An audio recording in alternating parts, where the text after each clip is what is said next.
Shrimad Bhagavatam class 13.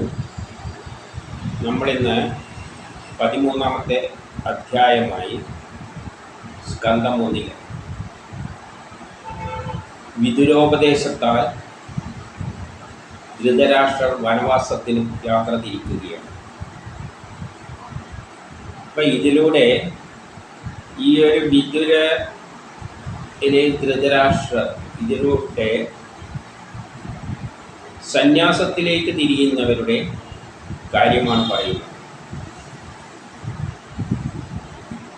സന്യാസത്തിലേക്ക് എന്ന് പറഞ്ഞാൽ ബ്രഹ്മസാക്ഷാത്കാരത്തിന് പോകുന്നു. അതേ ആത്മീയതയിലേക്കുള്ള വഴിയുള്ളൂ, അല്ലാതെ വേറെ ആത്മീയതയൊന്നുമില്ല. ആത്മീയത എന്ന് പറഞ്ഞു കഴിഞ്ഞാൽ ഈ ഭൗതിക ലോകം ഉപേക്ഷിച്ചിട്ട് എല്ലാവരും ഉപേക്ഷിച്ചിട്ട് സ്ഥലം വിടുക. അത് വരണമെങ്കിൽ എന്ത് വേണം? വിരക്തി വരണം. ഈ ലോകത്തോടുള്ള വിരക്തി വരണം. അതിനുള്ള ഏറ്റവും നല്ല ഉദാഹരണമാണ് വിദുരര്.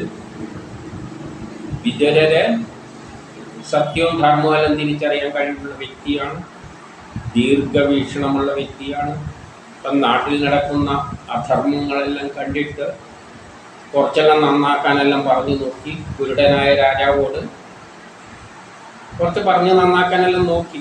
പക്ഷെ അവസാനം അങ്ങേക്ക് നേരെ തിരിച്ചടിയാണ് കിട്ടിയത്. നന്നാക്കാൻ ശ്രമിച്ചതിന് അതിനെല്ലാം തെറ്റായി ധരിച്ച്. അപ്പോൾ അദ്ദേഹത്തിന് തോന്നി ഇതൊന്നും ഞാൻ വിചാരിച്ചാലും നന്നാവില്ല എന്ന് കണ്ട് അങ്ങേർക്ക് കുടുംബത്തെല്ലാം മടുത്തിട്ട് അങ്ങേർക്കൊരു തരം വിരക്തി വന്നിട്ടാണ് അങ്ങേര് പോയത്.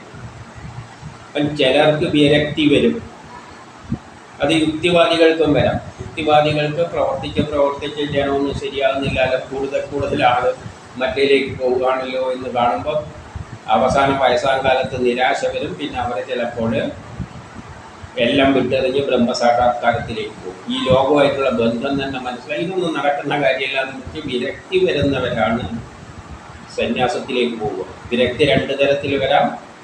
ഒന്നിക്ക് അവൻ്റെ കർമ്മങ്ങളെല്ലാം തീർന്നാൽ വിരക്തി വരാം.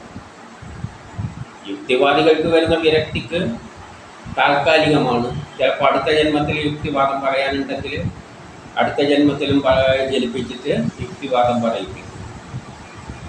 പക്ഷെ വിരക്തി വരിക എന്ന് പറഞ്ഞാൽ അവൻ്റെ കർമ്മം അതോടെ തീരണം.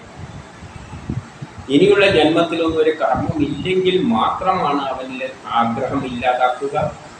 ആഗ്രഹമില്ലാതാകുമ്പോൾ വിരക്തി വരും, ഈ ലോകത്തോടുള്ള താല്പര്യം കുറയും, അവൻ നീച്ചങ്ങ് പോകും. അപ്പം അതിനുള്ള ഏറ്റവും നല്ല ഉദാഹരണമാണ് വിദുര. അപ്പം 1 സൂതൻ പറയുകയാണ് തീർത്ഥാടന സമയത്ത് അപ്പം അങ്ങേര് ഇതെല്ലാം വിട്ടിട്ട് ഇവിടെ നിന്നിട്ടൊന്നും ഒരു കാര്യമില്ല എന്നും പറഞ്ഞ് അങ്ങേര് ഇറങ്ങിപ്പോയി.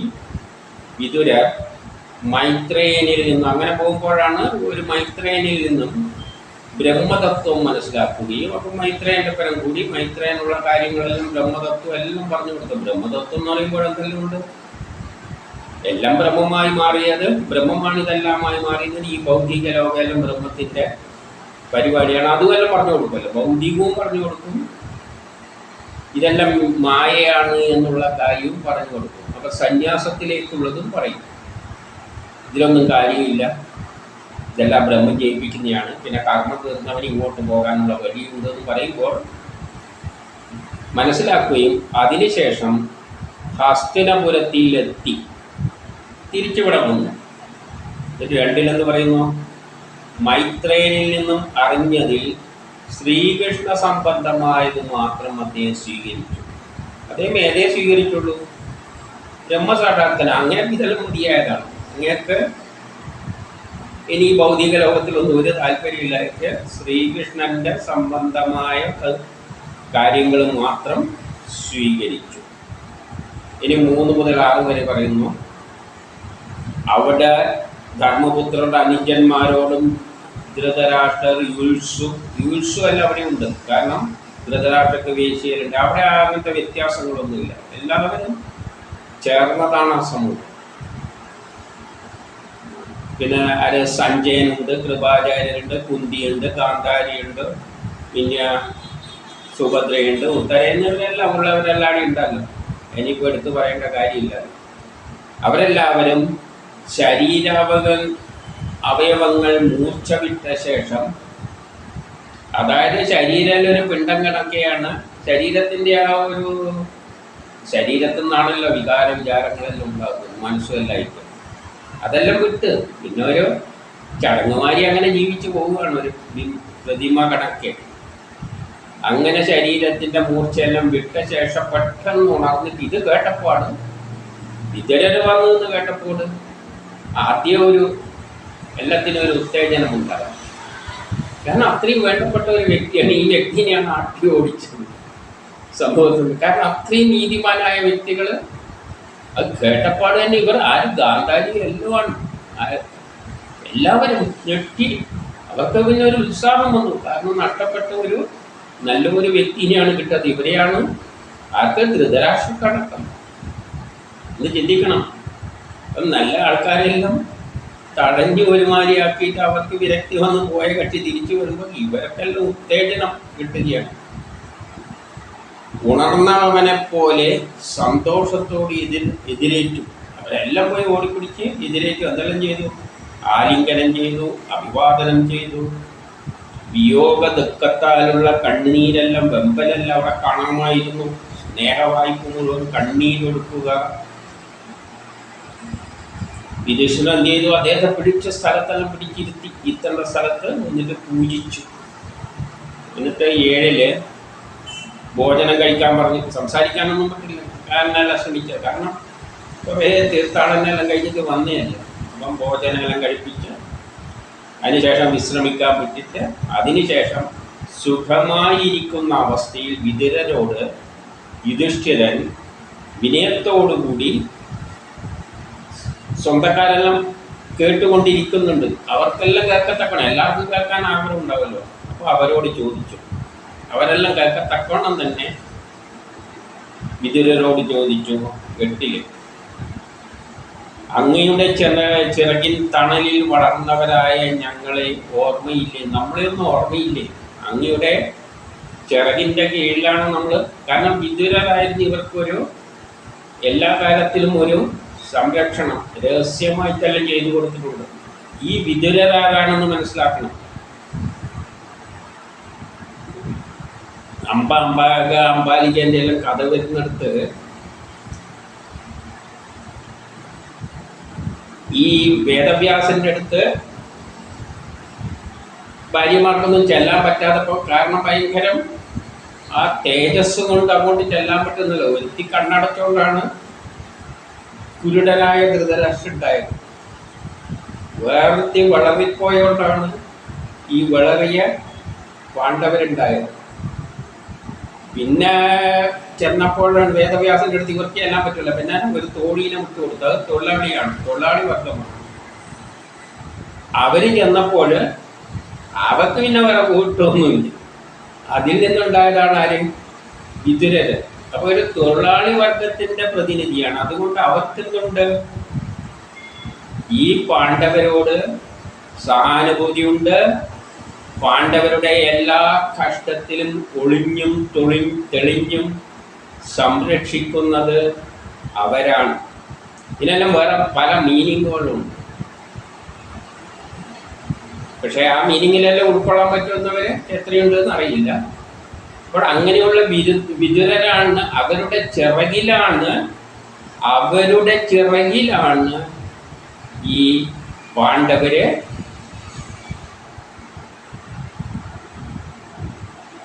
വളർന്നത്, പ്രൊട്ടക്ഷനിൽ. അത് ഓർമ്മയില്ലേന്ന് ചോദിക്കുകയാണ്. വിഷം കൊടുത്ത് കൊല്ലാൻ നോക്കിയിട്ടുണ്ട്, അഗ്നിയിൽ ചുട്ടു കൊല്ലാൻ നോക്കിയിട്ടുണ്ട്. ആ അരക്കിലെല്ലാം ചുട്ടു കൊല്ലാൻ നോക്കുമ്പോൾ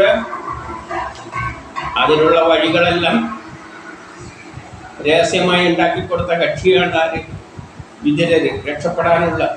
അപ്പം അങ്ങനെയുള്ള ഒരു വിഭാഗത്തിൻ്റെ പ്രൊട്ടക്ഷനിലാണ് പാണ്ഡവര് നിലനിൽക്കുന്ന. ആർക്ക്? ഒരു തോഴിയിലുണ്ടായ, വേദവ്യാസന് തോഴിയിലുണ്ടായ ഒരു വിതുരരിലൂടെ എന്നിവയിൽ നിന്നെല്ലാം അമ്മയോടൊപ്പം ഞങ്ങളെ രക്ഷിപ്പിക്കപ്പെട്ടവരാണ് അങ്ങാണ് നമ്മളെ രക്ഷിച്ചത്. പിന്നെ 9, 10, 11 അങ്ങ് ലോകം മുഴുവൻ ചുറ്റി. അതിൻ്റെ ശേഷം ഇതെല്ലാം വിട്ട് നമ്മൾ ഇവിടെയാക്കിയിട്ട് അങ്ങ് കടി വിട്ടു. കാരണം ഇവിടെ മടുത്തു. കാരണം ഇത് നന്നാവില്ല എന്നുള്ള വിശ്വാസമുള്ള കക്ഷിയായിരുന്നു വിതുരർ. വിതുരർ സ്ഥലം വിട്ടു. തീർത്ഥ സ്ഥലങ്ങളെല്ലാം കണ്ടുവോ? അങ്ങനെ പോലെയുള്ള ഭഗവത് ഭക്തന്മാർ നമ്മിൽ കുടികൊള്ളുന്ന വിഷ്ണു വാങ്ങുന്ന ക്ഷേത്രത്തെ ശുദ്ധീകരിക്കുന്നു. അങ്ങനെ പോലെയുള്ളവരാണ് നമ്മിൽ കുടികൊള്ളുന്ന വിഷ്ണു ക്ഷേത്രത്തെ. വിഷ്ണു എവിടെ തന്നെയാണുള്ളത്? ആ ശക്തി, നമ്മൾ ഈശ്വരൻ എന്ന് പറയുന്ന ഏകമായ ബ്രഹ്മം, രൂപവും ഭാവവും ഇല്ലാത്ത ബ്രഹ്മം ആരിലാണുള്ളത്? നമ്മുടെ ഉള്ളിലാണുള്ളത്. അപ്പം നമ്മുടെ ശരീരമാണ് ക്ഷേത്രം. അതിൻ്റെ അകത്താണ് എന്തുള്ളത്? ബ്രഹ്മമുള്ളത്. അല്ല, വേറൊരു ക്ഷേത്രത്തിലൊന്നും പോകേണ്ട ആവശ്യമൊന്നുമില്ല. ഇത് തന്നെയാണ് ക്ഷേത്രം. ഇതിൽ തന്നെയാണ് വിഷ്ണു ഉള്ളത്. അതിനെ ശുദ്ധീകരിക്കുന്നത് വിതുരരെ പോലെയുള്ളവരുടെ പ്രഭാഷണങ്ങളെല്ലാം. അപ്പം ലോകമെല്ലാം ചുറ്റി വന്ന അറിവ് കൊണ്ട് നമുക്കെന്തെങ്കിലും പറഞ്ഞു കിട്ടിക്കഴിഞ്ഞാൽ നമ്മുടെ ഉള്ളിലുള്ള ആ വിഷ്ണു ക്ഷേത്രത്തിൽ അത് ശുദ്ധമാകും. അവിടെയുള്ള ഞങ്ങളുടെ സുഹൃത്തുക്കൾ, ബന്ധുക്കൾ, യാദവർ. അപ്പൊ അപ്പുറത്തുന്നുണ്ട് നമ്മളെ സുഹൃത്തുക്കളുണ്ട്. വേറെ രാജ്യമുണ്ടല്ലോ, ഇത് കൃഷ്ണന്റെ രാജ്യം, യാദവർ. അവരെല്ലാം സുഖം തന്നെയില്ല. അവർക്കെല്ലാം സുഖം തന്നെയില്ല. കാരണം എല്ലാം ചുറ്റിക്കറങ്ങി വരികയാണല്ലോ. 12 എന്നാൽ യാദവര കുലം നശിച്ചതൊഴിച്ച് ബാക്കിയെല്ലാം വിസ്തരിച്ച് പറഞ്ഞു കൊടുത്തു. പക്ഷേ അവിടെ യാദവ കുലമെല്ലാം നശിച്ചു. കാരണം ബ്രഹ്മത്തിന് ഒരു സുന്ദരമായ ലോകം ഉണ്ടാക്കണമെന്നാണ് ബ്രഹ്മം തീരുമാനിച്ചിരുന്നത്. അത് എല്ലായിടത്തും ഒരേ സ്ഥലത്തുണ്ടാവും, ഒരേ സമയം ഉണ്ടാവില്ല. കാരണം നമുക്ക് സ്വാതന്ത്ര്യം കിട്ടിയപ്പോൾ ലോകം മുഴുവൻ വിദേശികളിൽ നിന്ന് സ്വാതന്ത്ര്യം കിട്ടിയെന്ന് വെച്ചിട്ട് എല്ലായിടത്തും കൊളോണിസം കഴിഞ്ഞിട്ടൊന്നുമില്ല. ഇന്ത്യ സ്വാതന്ത്ര്യം കിട്ടിയിട്ട് എത്രയോ വർഷം കഴിഞ്ഞിട്ടാണ് ആഫ്രിക്കക്ക് കിട്ടിയത്.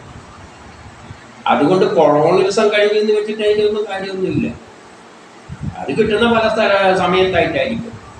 അപ്പം ആദ്യം ആ ഒരു സുന്ദരമായ ലോകം ഉണ്ടായത് എവിടെയാണ്? യാദവരുടെ സ്ഥലത്താണ്. അപ്പൊ അവിടെ ആവശ്യം കഴിഞ്ഞു. അപ്പൊ അത് വെള്ളത്തിൽ അടിച്ചു കഴിഞ്ഞു. ഇനി പിന്നെ കിട്ടിയത് ഇവിടെയാണ്. ഇവിടെ പിന്നെ കുറച്ചും കൂടി കഴിഞ്ഞിട്ട് ഇതും അടിച്ചു കളയും. അപ്പൊ അടിച്ചു കളയുന്ന ഒന്നിച്ചൊന്നും അടിച്ചു കളയണമെന്നില്ല, ചെറിയ വ്യത്യാസങ്ങളെല്ലാം ഉണ്ടാകാം. അപ്പൊ ഇവിടെ സ്വാതന്ത്ര്യമെല്ലാം കിട്ടിയിട്ട് നല്ല ഭരണം ഉണ്ടാക്കിയെങ്കിലും അതൊരു കുറച്ചു കാലം കൂടി പോകും. ഒരു നല്ല നിലയിൽ പിന്നെ ഒരു പച്ച പിടിക്കുന്ന നേരത്തിലെല്ലാം എല്ലാ പ്രശ്നങ്ങളെല്ലാം ഒന്ന് സോൾവ് ചെയ്യുന്നവരെ പോകും. അത് കഴിയുമ്പോഴേക്കും അതിന് മുമ്പിൽ ആദ്യം ഉണ്ടായ സ്ഥലത്ത് എന്തായി? യാദവരുടെ സ്ഥലം. അവിടെയെല്ലാം എന്തായിരിക്കുന്നത്? യാദവരെല്ലാം നശിച്ചിട്ട്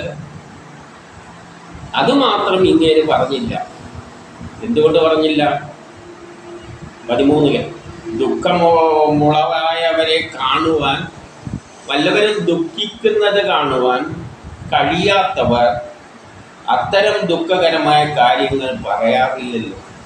വിതുരക്കന്നെ അങ്ങനത്തെ ദുഃഖമൊന്നും ഇനി കണ്ടിരിക്കാൻ വയ്യ. കാണേണ്ടത് കൂടുതൽ കണ്ടു കഴിഞ്ഞു. അതുകൊണ്ട് വിതുരരെ അത് മാത്രം പറഞ്ഞില്ല. അത് പറഞ്ഞു കഴിഞ്ഞാൽ ഇനി ഇവിടെ കിടന്നിട്ട് വാവിട്ട് നിലവിളിക്കലായിരിക്കും. ആ ദുഃഖമൊന്നും കാണാനുള്ള കഴിവാർക്കില്ല, വിതുരർക്കില്ലാത്തത് കൊണ്ട് വിതുരർ അത് പറഞ്ഞില്ല. പിന്നെ 14 പിന്നെ കുറച്ചു കാലം ദേവനെന്ന പോലെ സൽക്കരിക്കപ്പെട്ടു. അദ്ദേഹത്തെ ഒരു ദേവനെ പോലെയാണ്. പ്രപഞ്ചത്തിലുള്ള എല്ലാം എന്താണ്? ദേവന്മാരാണ്. ഈശ്വരൻ എന്ന് പറയുന്നത് ഒറ്റയൊന്നേ ഉള്ളൂ, നിർഗുണമായ ബ്രഹ്മം. അതിന് രൂപവും ഭാവമില്ല, അതൊന്നിനും തലയിടാൻ പോകുന്നില്ല.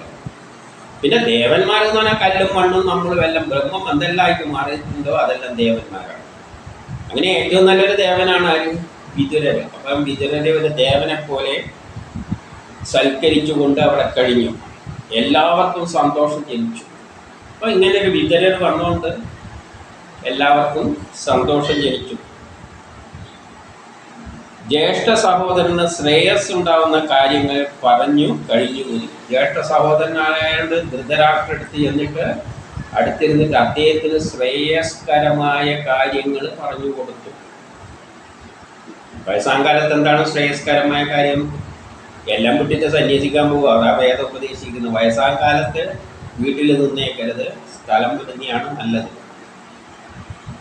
സുഖമായിട്ട് താമസിക്കുക. എവിടെയെങ്കിലും പോയിട്ട് അങ്ങനെ നടക്കുന്നതാണ്. എല്ലാം വീട്ടിൽ നിന്ന് കഴിഞ്ഞാൽ കാര്യം പോക്കാണെന്നാണ് പറയുന്നത്. വേദം പറയുന്നതാണ്, വേദവാക്കുകൾ തെറ്റില്ല. അതുകൊണ്ട് നല്ല ബുദ്ധി വല്ലവർക്ക് തോന്നുന്നുണ്ടെങ്കിൽ സന്യാസം അതിലാണ് ഉപദേശിച്ചു കൊടുക്കുക. എന്നിട്ട് ആശാൻ പോകുന്നില്ല, എന്നിട്ടും ആശാന് പോകാൻ മനസ്സ് വരുന്നില്ല. കാരണം മക്കൾ മുഴുവൻ ചെന്ന് മരിച്ചു, എന്നിട്ടും ചടഞ്ഞുകൂടിയിരിക്കുകയാണ്. ഇതാണ് മനുഷ്യൻ്റെ അവസ്ഥ.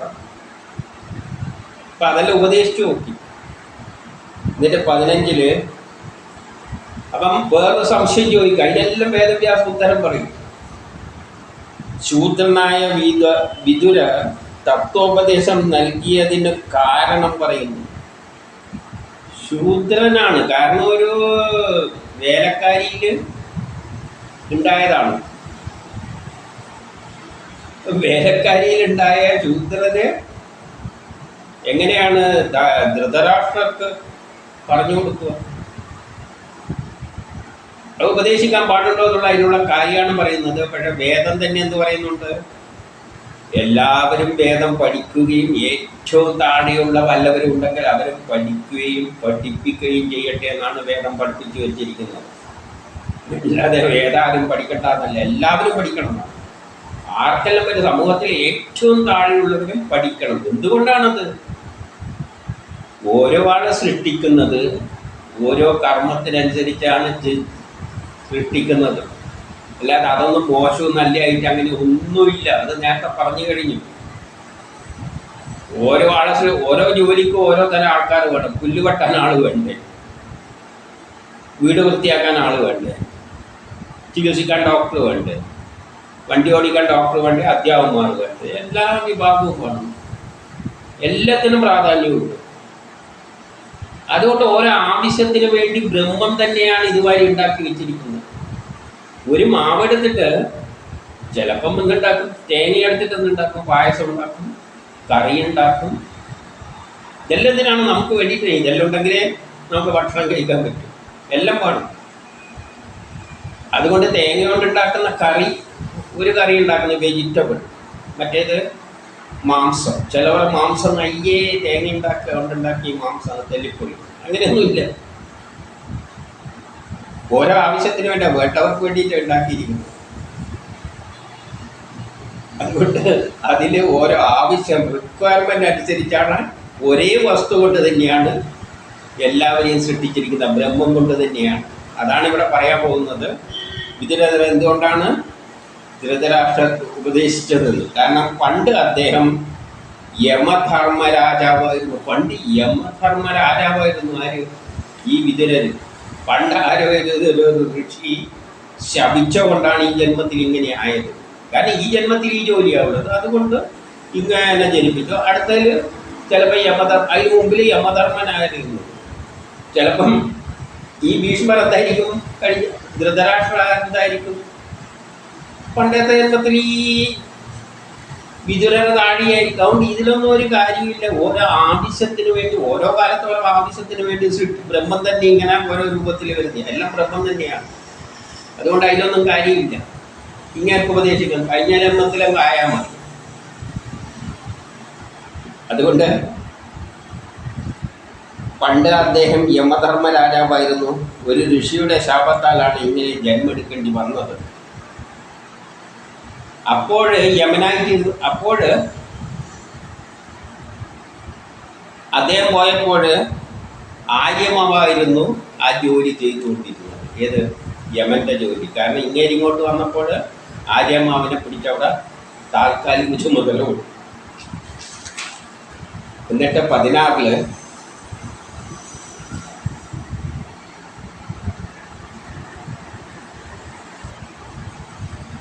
എൻ്റെ 16 എന്ത് പറയുന്നു?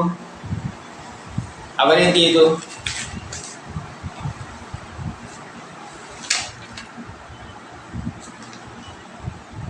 മറ്റേ പരീക്ഷത്തിനെ എല്ലാം ഇദ്ദേഹം നല്ലവണ്ണം എല്ലാം അഭ്യസിപ്പിച്ചു. ആര്? ധർമ്മപുത്രൻ.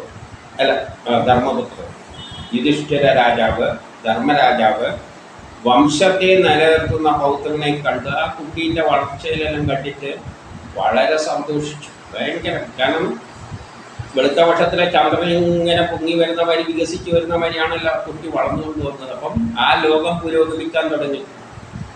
കുറേ വിധവകളെല്ലാം കിട്ടിയിരുന്നത് ധർമ്മപുത്രർക്ക് ഭരിക്കാൻ. പക്ഷേ ഗ്രാജുവലായിട്ട് കുട്ടികളെല്ലാം ഉണ്ടായ സമൂഹം ഇങ്ങനെ വികസിച്ച് വരാൻ തുടങ്ങി, നല്ല പുരോഗതി നേടാൻ തുടങ്ങി. ഇന്ദ്രാദി ലോകപാലകന്മാരോട് തുല്യരായ സഹോദരരോടൊത്ത്. എന്താണ് ഇന്ദ്രാദി ലോകപാലകരായ? ലോകത്തെ പാലിക്കുന്ന ഗ്രഹങ്ങളിലൂടെയാണ് പാണ്ഡവരെല്ലാം ഉണ്ടായിരിക്കുന്നത്. ഇന്ദ്രന്റെ പുത്രനാണ്, അല്ലെങ്കിൽ ഓരോന്നിൻ്റെ. കർണനേതിൻ്റെയാണ്? സൂര്യൻ്റെയാണ്.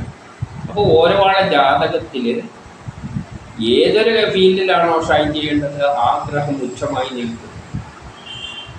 സൂര്യനാണോ ഉച്ചമാണെങ്കിൽ അവന് ഗാംഭീര്യം കാണും. ശനി ഉച്ചമായി നിൽക്കുമ്പോൾ അവന് ധർമ്മത്തിന് വേണ്ടി എവിടെയും കയറി ഏറ്റുമുട്ടുന്ന ഒരു സ്വഭാവമുണ്ട്.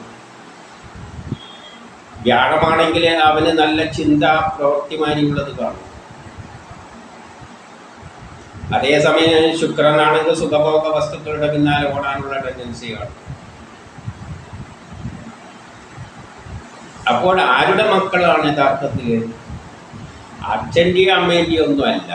യഥാർത്ഥത്തിൽ ഈ ഗ്രഹങ്ങളാണ് കുട്ടിയുടെ സ്വഭാവം നിശ്ചയിക്കുന്നത്. അച്ഛൻ്റെ ജനിതക ഘടനയിൽ ഈ സ്വഭാവങ്ങളെല്ലാം ഉണ്ടെങ്കിലും ഇതിൽ ഏതാണ് എടുത്തു കാണിക്കണമെന്ന് തീരുമാനിക്കുന്ന ഗ്രഹങ്ങളാണ്. ഒരാളുടെ ജനിതകത്തിൽ അച്ഛന് കിട്ടിയ നല്ല ഗായകൻ്റെ സ്വഭാവം കാണും, അമ്മയിൽ നിന്ന് കിട്ടിയ നൃത്തം ചെയ്യാനുള്ള കഴിവ് കാണും, മുത്തച്ഛനിൽ നിന്ന് കിട്ടിയ ചികിത്സിക്കാനുള്ള കഴിവ് കാണും.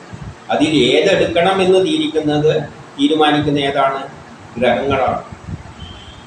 അപ്പം ബുധനാണെങ്കിൽ ചിലപ്പോൾ അവൻ നല്ല മാത്സിൽ പണ്ഡിതനായിരിക്കും, നല്ല കച്ചവടക്കാരനായി മാറും. ഇവരിൽ എല്ലാം ഈ ഗുണമുള്ള ഗുണത്തിൽ ഏതാണ് എടുത്തു കാണിക്കുന്നത്?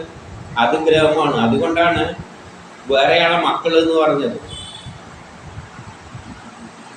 അപ്പൊ ഇന്ദ്രനാദികളുടെ എല്ലാം മക്കളായിട്ടാണ് ആര് വന്നിരിക്കുന്നത്? ഈ പാണ്ഡവർ. ആ പാണ്ഡവരിലെ ഭാവി തലമുറയാണ് ആര്? ഈ പരീക്ഷിത്ത്. അപ്പൊ അവരോടത്തെല്ലാം സുഖമായി വാണു എന്ന് പറയുകയാണ്. ഇനി 17 കുടുംബകാര്യത്തിൽ ആസക്തിയോടെ കർമ്മത്തിലേർപ്പെട്ട് കാലം കഴിച്ച ജനങ്ങൾ. അപ്പം ജനങ്ങളെല്ലാം എല്ലാ കാര്യത്തിലും ആസക്തിയോടുകൂടി ഇനി ലോകത്തെ നന്നാക്കണം എന്നെല്ലാം വെച്ച് നല്ല ഭരണമുണ്ട്, എല്ലാവരും കൂടിയിട്ട് ആസക്തിയോട് അങ്ങനെ പോകുമ്പോൾ അതിദുഷ്കരമായ ആയുഷ്കാലം അറിയാതെ കഴിഞ്ഞു. വരാൻ പോകുന്ന ദുഷ്കരമായ ഒരു കാലഘട്ടത്തെ അദ്ദേഹം മനസ്സിലാക്കി. ആര്? വിദുരര് മനസ്സിലാക്കുന്നുണ്ട്. വിദുരർക്ക് ദീർഘവീക്ഷണമുണ്ട്. ഇനിയിപ്പോൾ കാരണം എന്തുകൊണ്ട്? അവിടെ കൃഷ്ണന്റെ രാജ്യം വെള്ളത്തിൽ മുങ്ങി, യാദവരെല്ലാം തമ്മിൽ തല്ലി വലിച്ച്. അപ്പം ഇതേമാതിരി അടുത്ത അങ്ങനെ തന്നെ എപ്പോഴും പോകുമെന്നും ചിന്തിക്കണ്ട.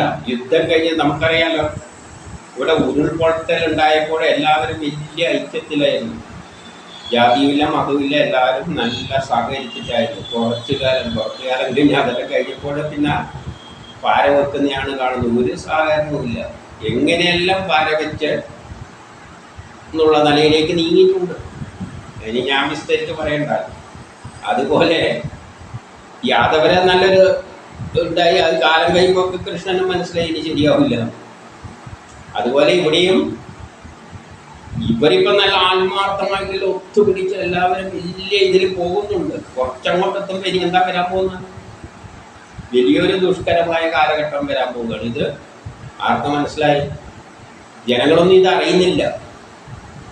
നാളെ എന്താ സംഭവിക്കാൻ പോകുന്നൊന്നും ജനത്തിന് വലിയ ബോധമൊന്നുമില്ല. കാരണം കാലം കഴിഞ്ഞു. നല്ലൊരു ലോകം ഉണ്ടായിക്കഴിഞ്ഞാൽ പിന്നെ പൊളിച്ചൽ തന്നെയാണ്, അടിച്ച് പൊളിച്ച് പഴയ അവസ്ഥയിൽ. പിന്നെ അത് മുന്നോട്ട് കൊണ്ടുപോയി കഴിഞ്ഞാൽ പിന്നെയും ദുഷിക്കുകയും ഇതിനെക്കാട്ടി മോശം. അതുകൊണ്ട് പൊളിച്ച് ആദ്യം നിന്ന് തുടങ്ങുന്നത് തന്നെയാണ് നല്ലത്. അല്ലാതെ അങ്ങനെ കൊണ്ടുപോകാൻ പറ്റില്ല. മനുഷ്യരങ്ങനെ നിൽക്കില്ല. മനുഷ്യൻ സ്വാർത്ഥികളാണ്. കുറച്ച് നിമിഷത്തിലേക്കൊന്ന് അവൻ എല്ലാം ഇറക്കി വെച്ച് നല്ല മാന്യനായിട്ട് പെരുമാറും. അപ്പം ഇത് വിതുരർക്ക് മനസ്സിലായി. അപ്പം ഇവിടെയുള്ള ധൃതരാഷ്ട്രരുടെ ആ ഒരു പണ്ട് ചെയ്ത ദ്രോഹമെല്ലാം മറന്നിട്ട് നല്ല സന്തോഷത്തിൽ കഴിയാന്നല്ല, കുറച്ച് അങ്ങോട്ട് എത്തുമ്പോൾ ശ്രീരാമന് പോലും സീതാദേവിയെ നാട്ടുകാർ പറഞ്ഞിട്ട് ഓടിക്കാൻ പറഞ്ഞില്ല, ഓടിക്കേണ്ടി വന്നില്ല. അല്ല ഇനി 19-20 ഇത് മനസ്സിലാക്കിയ വിതുരർക്ക് മനസ്സിലായി കാലം ഇനിയിപ്പോൾ കുറച്ച് കഴിയുമ്പോൾ സംഗതി അല്ല, പിന്നെ ഇങ്ങേര് അവിടെ കിടന്ന് നാറിയിട്ടിരിക്കേണ്ടി വരും. അപ്പം ഇപ്പം തന്നെയാണ് നല്ല ഈ സമയത്ത്. പിന്നെ വയസ്സുമായല്ലോ. അപ്പം ഇനി പറയാൻ പോകുന്നത് വയസ്സന്മാരായ ആൾക്കാർ ചെയ്യേണ്ട കാര്യങ്ങളാണ്. ആര് വേദം പറയുന്നു. നല്ലത് ഇതാണെന്ന് പറയുകയാണ്. ധൃതരാഷ്ട്രോട് പറഞ്ഞു. ഇത് മനസ്സിലാക്കിയ വിതുരർ ധൃതരാഷ്ട്രോട് പറഞ്ഞു, രാജാവേ വേഗം പുറപ്പെടുക.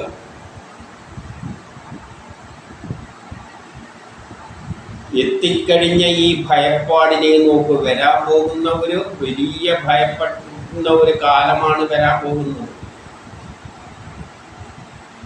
എത്തിക്കഴിഞ്ഞ ഈ ഭയപ്പാടിനെ നോക്ക്.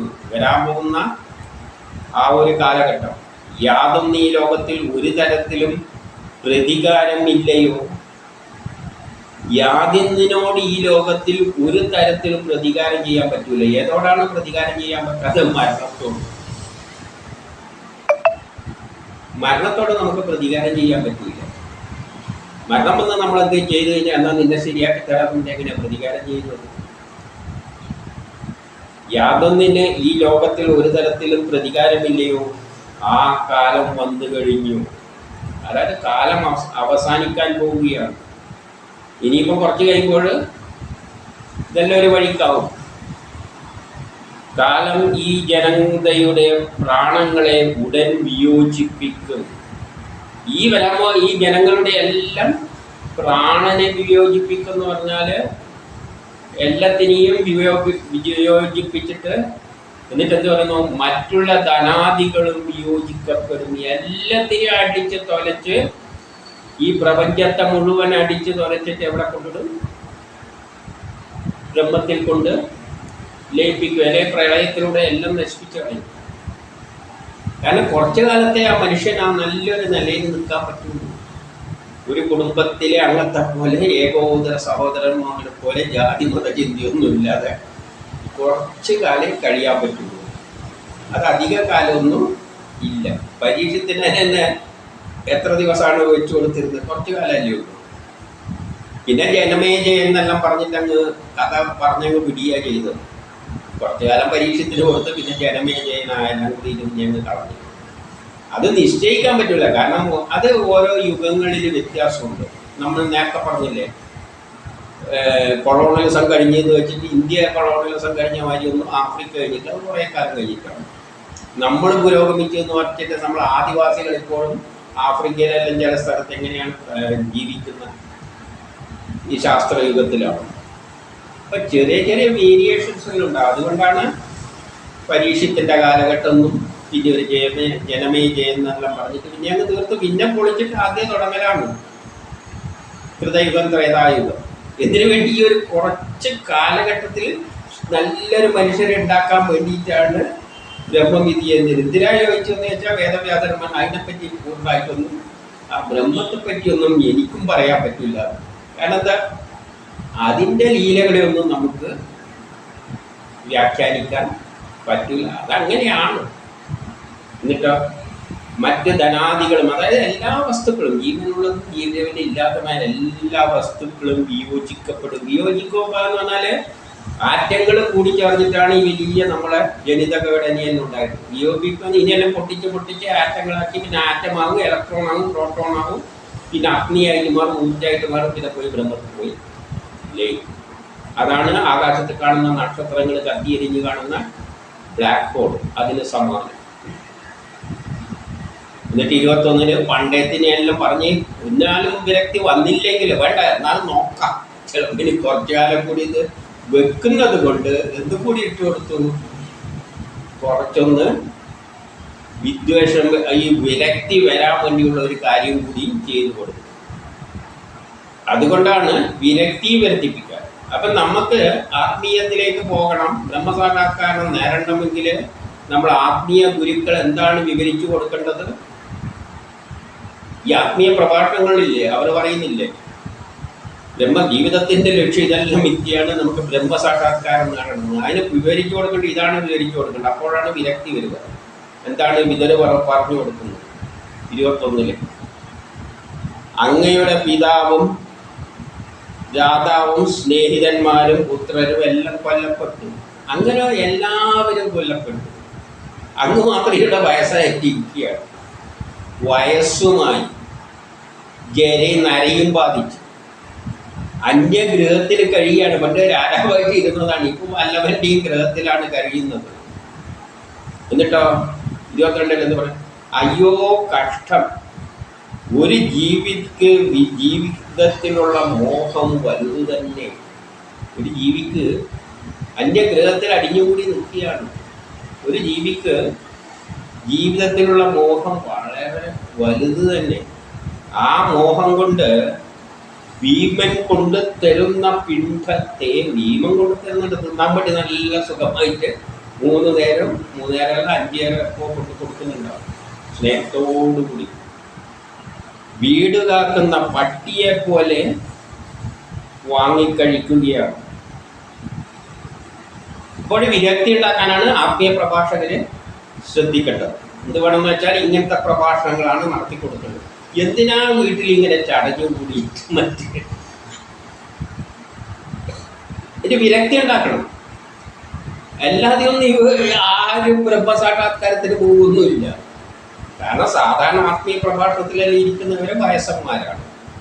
ഇപ്പം വയസ്സന്മാരവരെ എന്തിനായി ഇങ്ങനെ വീട്ടിൽ ചടഞ്ഞത്? ഒരാളെ വിളിക്കണം, വീട്ടിൽ സുഖം തന്നെയാണോ? എല്ലാവരും പണ്ടത്തെ പോലെ തിരിഞ്ഞു നോക്കുന്നുണ്ടോ? ഇല്ല. അത് തന്നെയാ പറഞ്ഞത്. നമ്മളെ വേദങ്ങളോ നല്ല വഴികൾ പറഞ്ഞു തന്നിട്ടുണ്ട്. അതെല്ലാം കഴിഞ്ഞ് എന്താ വഴിയും പറഞ്ഞു തരുന്നുണ്ട്. അടുത്ത് ഇതിലൊരു ബ്രഹ്മസാക്ഷാത്കാരത്തിനുള്ള ഇതെന്താണ് പറയുന്നത്? വീട് കാക്കുന്ന പട്ടിയെ പോലെ വാങ്ങിക്കഴിക്കുന്നു. 23, 24 പറയുന്നു, തീ അരക്കില്ലത്തിനും വെക്കപ്പെട്ടു. അരക്കില്ലത്തിന് തീ വെച്ചിട്ട് ഇവന്മാരെ എല്ലാം കൊല്ലാൻ നോക്കിയില്ലേ പണ്ട്. ധൃതരാഷ്ട്രനോട് പറയാ, ഇതെല്ലാം കണ്ടുകൊണ്ടിരുന്നില്ലേ? എന്നിട്ട് അവൻ വാങ്ങി തരുന്നതല്ലേ കഴിക്കുന്നത്. വിഷം കൊടുക്കപ്പെട്ടു. അവന്മാരെ കൊല്ലാൻ വിഷവും പോലും കൊടുത്തു. അവരുടെ ഭാര്യയെ അപമാനം കെട്ടു, വസ്ത്രാക്ഷേപം എല്ലാം വിളിച്ചു കഴിഞ്ഞ് ഇതെല്ലാം അവിടെ കണ്ട് ഇരുന്ന് കണ്ടില്ലേ?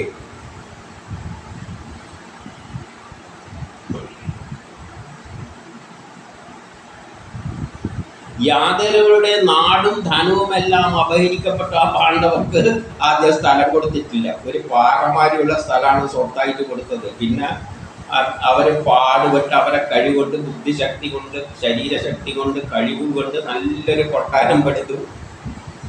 അതും കള്ളച്ചൂതുകളിൽ അടിച്ചിട്ടാണ് നാട് കടത്തി. ഇതെല്ലാം ചെയ്തില്ലേ നോക്കി നിന്നുകൊണ്ട്.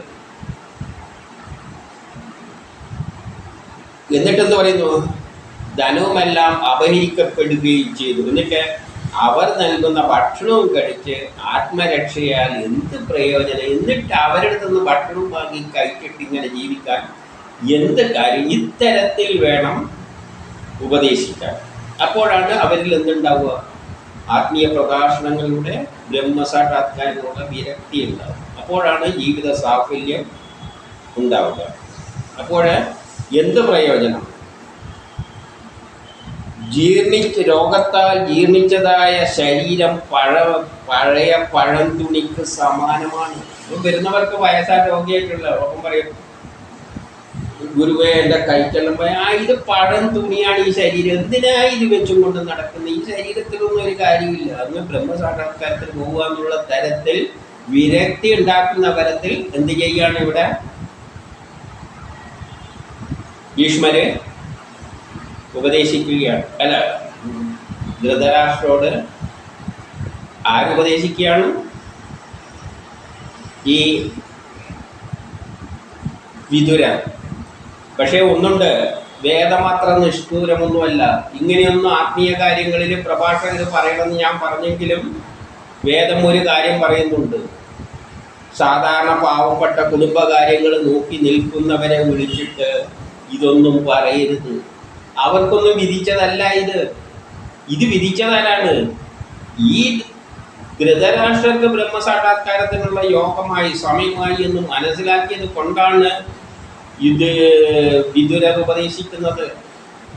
എല്ലാവരുടെ കുടുംബകാര്യവും നോക്കി നടക്കുന്നവരെല്ലാം പിടിച്ചിട്ട് ബ്രഹ്മസാക്ഷാത്കാരമാണ്, ഇതാണ് വഴി എന്ന് പറയണ്ടെങ്കിലും വഴി ഉപദേശിക്കേണ്ട വഴി ഇതാണ്. പക്ഷെ ഇതൊന്നും പറയാൻ പാടില്ല. വേദം തന്നെ പറയുന്നു ബ്രഹ്മം ബ്രഹ്മം എന്ന് സാധാരണ ജനങ്ങളുടെ മുമ്പിൽ പറയുന്നത് അവരെ നരകത്തിൽ തള്ളിയിടുന്നതിന് സമാനമാണ്. എല്ലാവരും ജീവിച്ചത് ആത്മീയതയിലേക്ക് തിരിഞ്ഞിട്ട് ബ്രഹ്മസാക്ഷാത്കാരത്തിന് പോകാനല്ല, ലോക പുരോഗതിക്ക് വേണ്ടി കർമ്മം ചെയ്യാനാണ്. അവനെ സൃഷ്ടിച്ച കർമ്മം ചെയ്യാണ്. നീ ധീരമായിട്ട് ലോകത്തിന്റെ പുരോഗതിക്ക് വേണ്ടി കർമ്മം ചെയ്യുക എന്നാണ് പറയേണ്ടത്. ആ മാർഗമാണ് ആത്മീയ പ്രഭാഷണങ്ങളിൽ ഉപദേശിക്കേണ്ടത്. അല്ലാതെ ബ്രഹ്മസാക്ഷാത്കാരമല്ല, അത് പറയാൻ പാടില്ല. കാരണം സുഖമുള്ള പരിപാടിയല്ല ഇത്, എല്ലാം വിട്ടതിന് പോകലാണ്. എന്നിട്ട് എന്താ പറയുന്നത്? ലോകത്താൽ നിർമ്മിച്ച ശരീരം പഴയ തുണിക്ക് സമാനമാണ്, അത് നശിച്ചുകൊണ്ടിരിക്കുകയാണ്, എന്നിട്ടും ജീവിക്കാൻ കൊതിക്കുന്നു. ശരീരമില്ല, ശരീരം ഇങ്ങനെ ദ്രവിച്ച് പോവുകയാണ്, ഇഴുന്നിടത്ത് എണീക്കാനും പറ്റില്ല, എന്നിട്ടാണ് ജീവിക്കാൻ വേണ്ടി എന്നെയും കൊതിക്കുന്നത്. എന്തിനു വേണ്ടി ഇത് പറയുന്നത്? വിരക്തി ഉണ്ടാക്കാൻ വേണ്ടി. എന്നിട്ട് 25 പറയുന്നു വിഷയവിരക്തനായി മമതാബന്ധം വിട്ട് അതുകൊണ്ട് എന്ത് ചെയ്യണം? ഈ വിഷയങ്ങളെല്ലാം ഉപേക്ഷിക്കുക. ബ്രഹ്മസാക്ഷാത്കാരത്തിന് ഇതേ വഴിയുള്ളൂ. അത് നമുക്കൊന്നും വിധിച്ചതല്ല, ഇത് ആർക്കും വിധിച്ചതല്ല. അപൂർവം കർമ്മം തീർന്നവർക്ക് മാത്രമാണ്. ഇങ്ങനത്തെ കർമ്മം തീർന്നു, ഇനി ഇങ്ങനത്തെ ഒരു വ്യക്തി അടുത്ത ജന്മത്തിൽ ജീവിക്കേണ്ട ആവശ്യമില്ല. ഇനി അടുത്ത യുഗങ്ങൾ വരുമ്പോൾ പിന്നെ ആദ്യം വരണം. അല്ലാതെ ഈ പ്രളയത്തിന് മുമ്പിൽ ഇങ്ങനത്തെ വ്യക്തിയുടെ കാലം മാറിപ്പോയല്ലോ. എന്നാലും വേറെ കൃഷിക്കാരനാണെങ്കിൽ ആവശ്യമുണ്ട്, അടുത്ത യുഗ ജന്മത്തിൽ കൃഷി ചെയ്യാൻ പണിയുണ്ട്. അല്ലാതെ ഇങ്ങനത്തെ കക്ഷികളെ ഇനി എന്തിനാ? അതുകൊണ്ട് വിഷയവിരക്തനായി മമതാബന്ധം വിട്ട് എല്ലാ മമതാ ബന്ധുക്കളും മറ്റേ ഇതിലുള്ള ബന്ധം വിടൂ. എന്നിട്ട് തൻ്റെ പോക്കിനെ പറ്റി അന്യർക്ക് പിടികൊടുക്കാതെ, അന്യരോടൊന്നും പറയാൻ നിൽക്കരുത്. പറഞ്ഞു കഴിഞ്ഞാൽ അവന്മാർക്ക് അലച്ചിടന്ന് ഇതെല്ലായിരിക്കും. കാരണം അവർക്ക് വലിയ വിഷമം കാണും. അതുകൊണ്ട് അന്യർക്ക് പിടികൊടുക്കാതെ, തൻ്റെ പോക്കിനെ പറ്റി അന്യർക്ക് പിടികൊടുക്കാതെ, സ്വന്തം കാര്യത്തിന് പോലും കൊള്ളാത്തതായ ഈ ശരീരം ഉപേക്ഷിക്കുക. അവരാണ് ധീരർ. ഈ ശരീരത്തെ ഉപേക്ഷിച്ചേക്കണം, അന്യർക്ക് പിടി കൊടുക്കരുത്. എന്നിട്ട് ഉപേക്ഷിച്ചിട്ട് അവരാണ് ധീരരായ വ്യക്തികൾ. എന്നിട്ട് 26 പറയുന്നു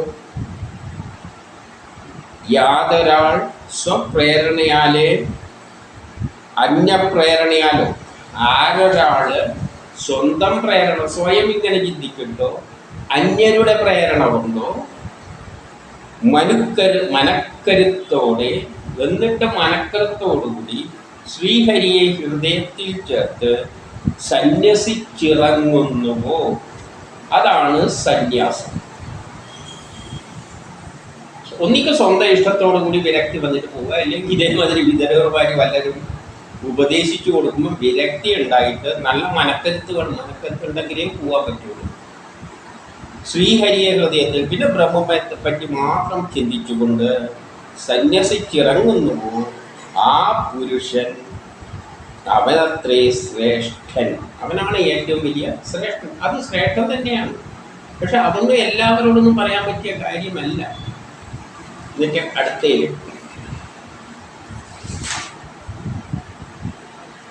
26, 27 ഇനിയുള്ള കാലം അധികപക്ഷവും മനുഷ്യരുടെ ഗുണങ്ങൾക്ക് അപകർഷം വരുത്തുന്നത് ഒന്നാണ്.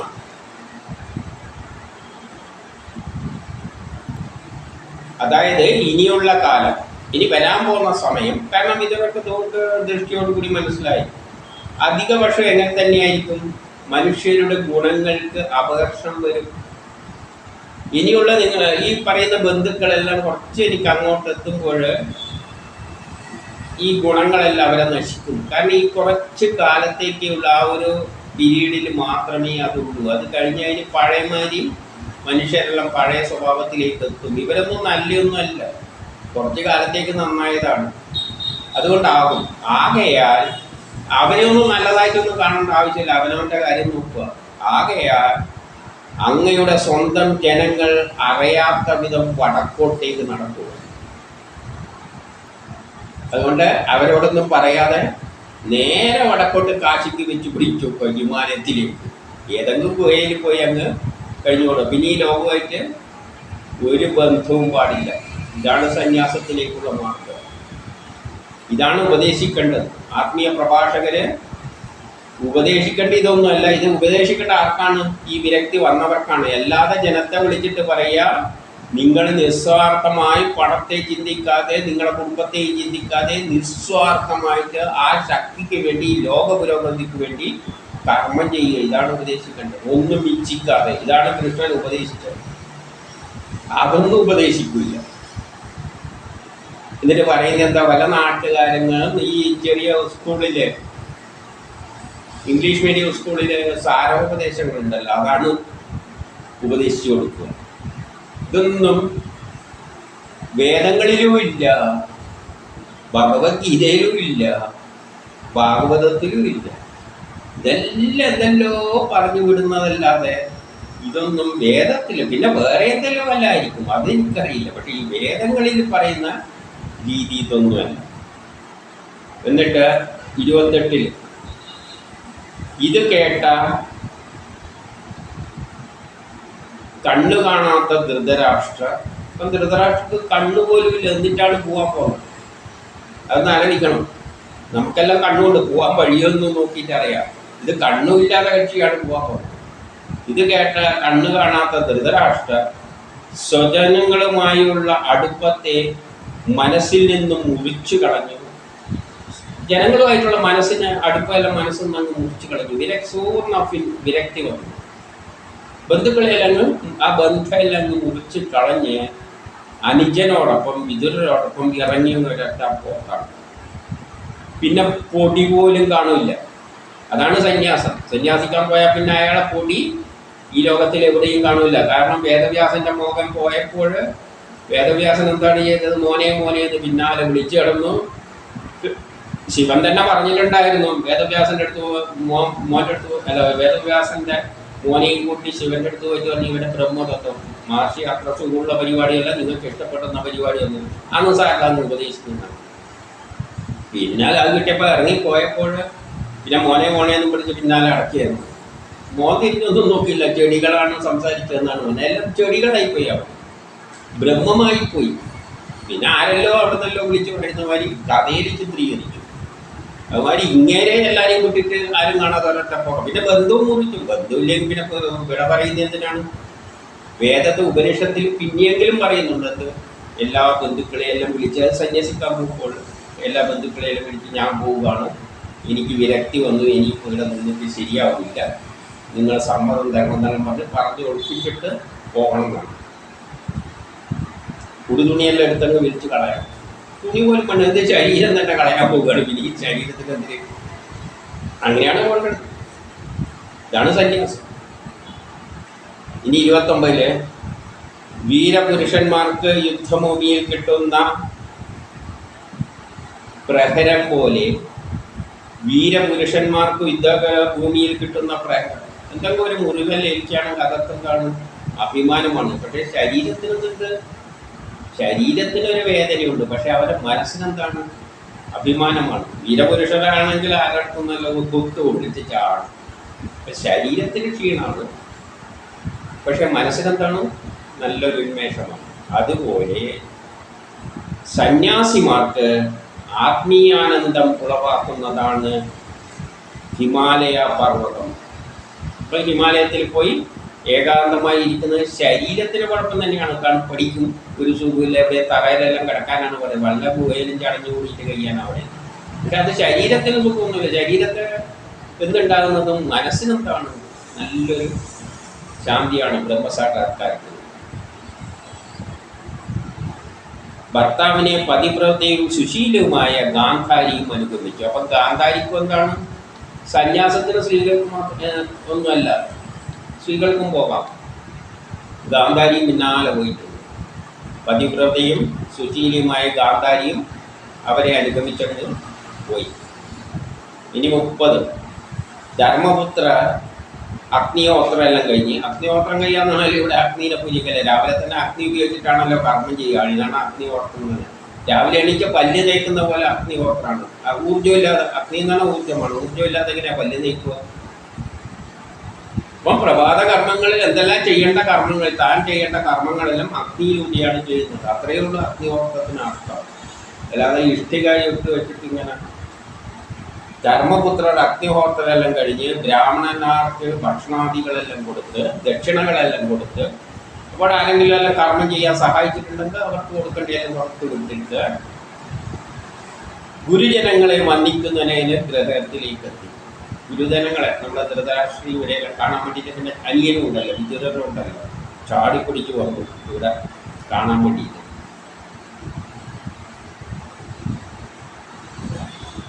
അപ്പോൾ നോക്കിയപ്പോൾ എന്തല്ല, ഗൃഹത്തിലെത്തിയപ്പോൾ 2 പിതാക്കന്മാരും 2 പേരും ഗാന്ധാരിയും അവിടെ ഇല്ല. ഇനി 31, 32 പരിഭ്രമത്തോടെ അദ്ദേഹം വല്ലാതെ പരിഭ്രമിച്ചു. ഇവിടെ പോയി മാറി സഞ്ജയനോട് ചോദിച്ചു. സഞ്ജയനാണല്ലോ ഇവരുടെ വലം കൈ, അവരെ ധൃതരാഷ്ട്രരുടെ. അപ്പോൾ സഞ്ജയനുമായിട്ട് അവിടെ ഉണ്ട്. കണ്ണു കാണാതെ വലിയച്ഛനും, അപ്പോൾ ഈ കണ്ണ് കാണാതെ വലിയച്ഛൻ മക്കളുടെ കഷ്ടപ്പാടെല്ലാം ഓർത്തിട്ട്, അപ്പം അതേമാതിരി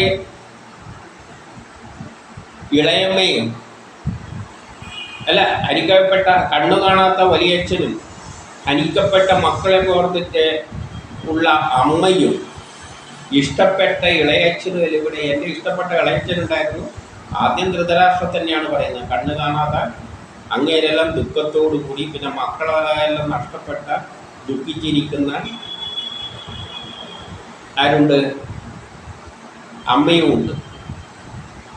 അവരെല്ലാം എങ്ങോട്ട് പോയി എന്ന് ചോദിക്കുകയാണ്. ബന്ധുനാശം മൂലം, അപ്പം ഇവരെല്ലാം നഷ്ടപ്പെട്ട ദുഃഖം മൂലം അദ്ദേഹം എന്നിൽ കുറ്റം കണ്ടുകൊണ്ട്, അപ്പൊ അദ്ദേഹത്തിന് ഇവരാണല്ലോ ഈ കറലം കുടിച്ചാണല്ലോ കൊന്നത്. അപ്പൊ അങ്ങനെ ഒരു ചിന്ത ഇപ്പം വന്നു പോയോ?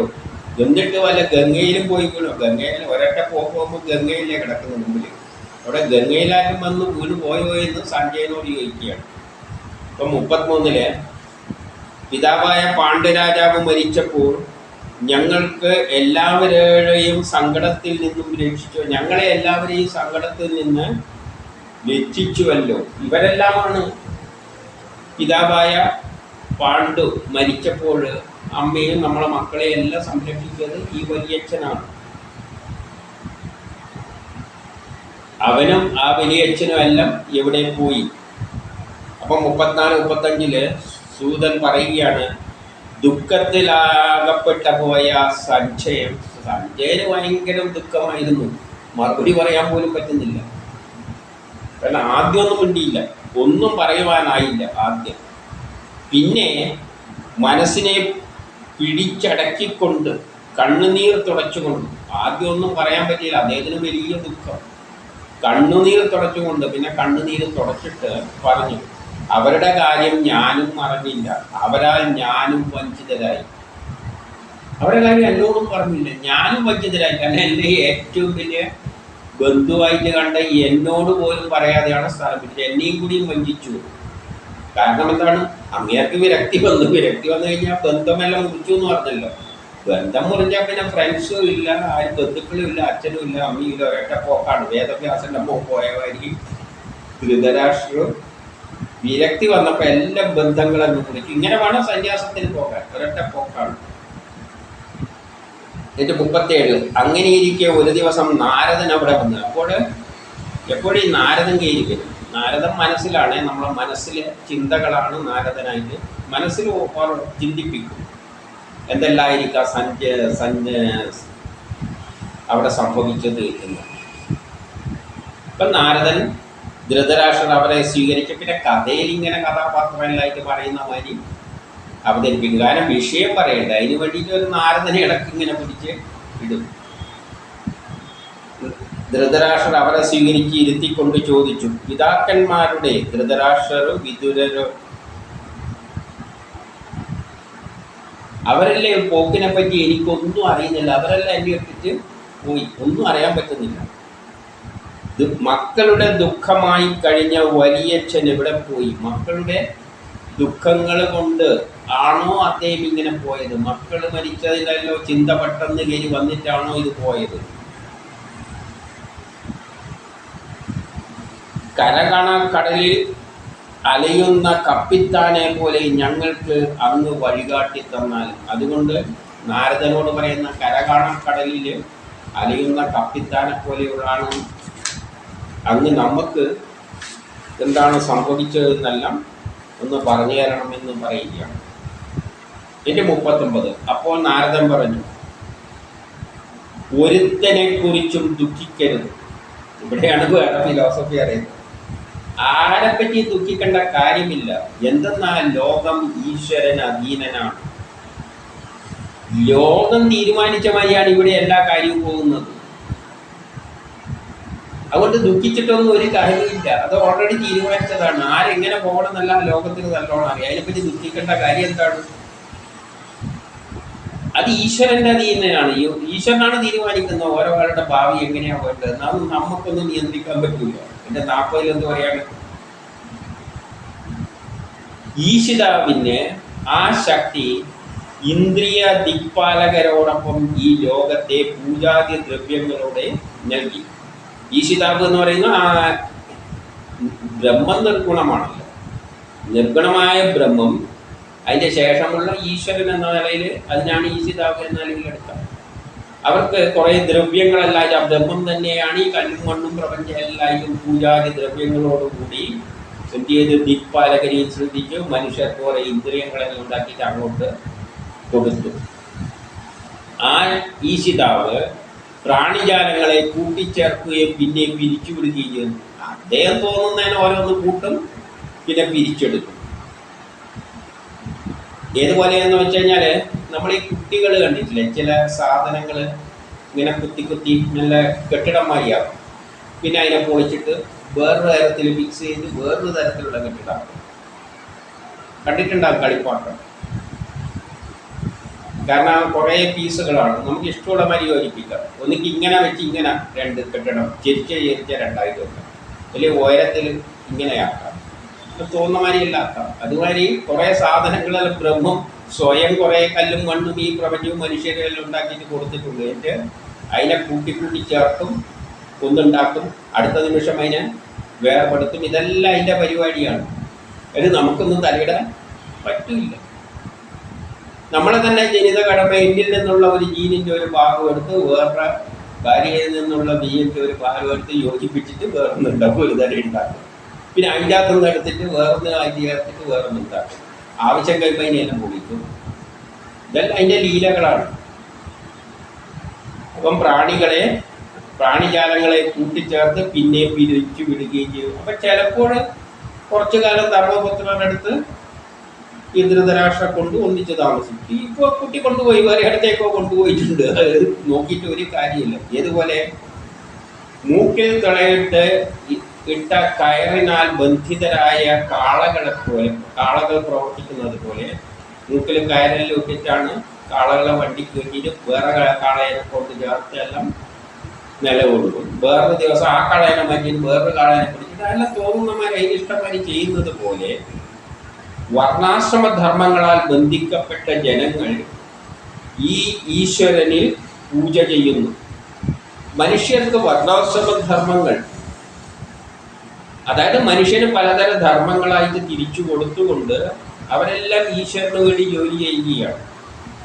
ചിലവർ കളച്ചിട്ട് കൊടുക്കുന്നു, ഭൂമി നന്നാക്കണം, പുതിയൊരു ലോകം സൃഷ്ടിക്കണം. അപ്പം ചിലവർ കൃഷി ചെയ്യും, ചിലവർ റോഡ് കെട്ടും, ചിലവർ കെട്ടിടങ്ങൾ കെട്ടും, സുന്ദരമായ മണുസൗധങ്ങളും പൂങ്കാവനങ്ങളെല്ലാം ചിലവരുണ്ടാക്കും. പലവരെ കൊണ്ട് ഓരോ ദിവസം ഓരോരുത്തരും കൊണ്ടുപോയിട്ട് ചെയ്യിപ്പിക്കുകയാണ്.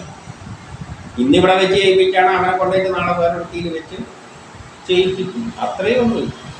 അതുകൊണ്ട് ഇതൊന്നും നമ്മളെ പരിധിയിൽ വരുന്നതല്ല. ആ ശക്തി എന്തോ തീരുമാനിക്കുന്നു, അതുമാതിരി പോകുന്നു. അതിന് നമുക്കൊരു കാര്യവുമില്ല. ഇത് 42 പറയുന്ന കളി സാമാനങ്ങൾ ഏത് പ്രകാരം കളിക്കാർ തൻ്റെ ഇഷ്ടമനുസരിച്ച് ചേർക്കുന്നുവോ, കളി സാമാനങ്ങളെല്ലാം കളിക്കുന്നവരെന്ത് ചെയ്യും, അവരവരെ ഇഷ്ടം എടുത്തിട്ട് അങ്ങോട്ട്. ഇപ്പം ചതുരംഗ പലകയിലാണെങ്കിൽ കളിക്കുന്നവർ ഒന്നിനെ എടുത്ത് ഇപ്പുറം വെക്കും, മറ്റേ അടുത്ത് ഇപ്പുറം വെക്കും, അതെല്ലാം അവരുടെ ഇഷ്ടമാണ്. ഇവരെ നമ്മൾ വിതുരരെ ഒരിക്കലെടുത്ത് ഇവിടെ കൊണ്ടുവന്നു, വിതുര പുറത്തായിരുന്നു, പിടിച്ചെടുത്ത് ഇവിടെ കൊണ്ടാകുന്നു. എന്നിട്ട് ഇവിടെ നിന്ന് ആരെ തട്ടിത്തെറിപ്പിച്ചു, ധൃതരാഷ്ട്ര വീട്ടിൽ നിന്ന് തട്ടിത്തെറിപ്പിച്ചു, എന്നിട്ട് പുള്ളിയും കൂടെ പോയി. ഇത്രയേ ഉള്ളൂ. അപ്പൊ കളിക്കാര് കളിക്കളത്തിൽ ചെയ്യുന്നത് പോലെ തൻ്റെ ഇഷ്ടമനുസരിച്ച് ചേർക്കേണ്ടവരെ ചേർക്കുന്നു. അതുപോലെ ഈശ്വരൻ ഈ ലോകത്തിൽ മനുഷ്യരെ നയിക്കുന്നു. അപ്പൊ ഈശ്വരനും മനുഷ്യനിങ്ങനെ ചിലവരെ എത്തിക്കൊണ്ടുവരും, മറ്റവരെ എടുത്ത് ദൂരക്കളയും, അല്ലെ അവൻ്റെയോടൊപ്പം വേറെ എടുത്ത് പോകും, ഇങ്ങനെയെല്ലാം പോകുന്നു. പിന്നെ 43 ഈ ലോകത്തെ നശ്വരമെന്നും അനശ്വരമെന്നും കാണാൻ പഠിക്കും. എങ്ങനെയെല്ലാം കാണാം? ഈ ലോകം നശിക്കുന്നതാണെന്ന് വേണമെങ്കിൽ നമുക്ക് കാണാം, അല്ലെങ്കിൽ ഇത് നശിക്കാതാണെന്ന് നമുക്ക് പഠിച്ച് ചിന്തിക്കാം. അതെല്ലാം നമുക്ക് നമ്മുടെ ഇഷ്ടമാണ്. അല്ലെങ്കിൽ ഇത് രണ്ടും കൂടിയതാണ്, നശിക്കുന്നതും കുറച്ച് നശിക്കും, കുറച്ച് നശിക്കില്ല, ഇങ്ങനെയും വേണമെങ്കിൽ കാണാം. രണ്ടും അല്ലാത്തതായ നിലയിലും കാണാം. ഒരിക്കൽ രണ്ടും അങ്ങനെ നാശവുമില്ല ഇതുമില്ല എന്നുള്ള നിലയിൽ ഇങ്ങനെ 4 തരത്തിലും നമ്മൾ കാണാം. അതിലൊന്നും ഒരു പ്രശ്നമില്ല. നീ ഇങ്ങനെ ഏത് തരത്തിൽ ചിന്തിച്ചാലും അറിവില്ലായ്മയിൽ വെച്ച് സ്നേഹം മാത്രമാണ് ദുഃഖകാരണം. അപ്പൊ ഈ ലോകം ഉണ്ടെന്നോ ഇല്ലാന്നോ, മരിച്ചെന്നോ മരണം ഉണ്ടെന്നോ മരണം ഇല്ലാന്നോ എന്ത് തരത്തിൽ ചിന്തിച്ചാലും നമുക്ക് ദുഃഖം ഉണ്ടാക്കുന്ന കാര്യം എന്താണെന്ന് വെച്ചാൽ സ്നേഹമാണ്. അത് അറിവില്ലായ്മയാണ്. അറിവില്ലായ്മയിൽ വെച്ച് ഏറ്റവും മോശമായത് സ്നേഹമാണ്. സ്നേഹമുണ്ടാകുമ്പോഴാണ് ദുഃഖമുണ്ടാകുന്നത്. സ്നേഹമില്ലെങ്കിൽ ഏറ്റവും കുഴമ്പ് പിടിച്ച ഈ സ്നേഹമാണ്. ചിലവർ പറയും സ്നേഹമാണ് ഏറ്റവും വലുത്, ജീവിതത്തിൻ്റെ ലക്ഷ്യം സ്നേഹമാണ്. സ്നേഹം ഇത് പറയുന്നത് എന്താണ്? ഭാഗവതം പറയുന്നത് എന്താണ്? സ്നേഹമാണ് ഏറ്റവും ദുഃഖത്തിന് കാരണം. അവിടെ ഈ സ്നേഹം എന്നൊരു വികാരം മാറ്റുക.